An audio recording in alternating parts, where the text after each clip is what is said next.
బీదర్ కోట శిలాశాసనాన్ని రేచర్ల ప్రసాదిత్యుడు జారీ చేశాడు.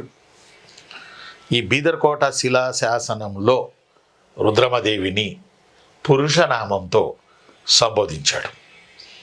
ఎవరు? రేచర్ల ప్రసాదిత్యుడు, రుద్రమదేవి యొక్క సేనాని. పురుషనామంతో సంబోధించాడు. పురుషనామంతో సంబోధించాడు. ఆ పురుషనామం ఏంటంటే రాయ గజకేసరి. ఆ పురుషనామం ఏమనగా రాయ గజకేసరి.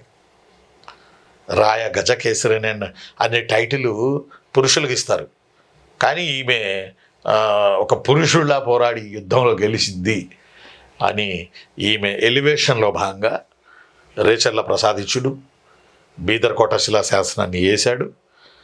ఇది ఇంపార్టెంట్. అంతకన్నా మించి అందులో రాయ గజ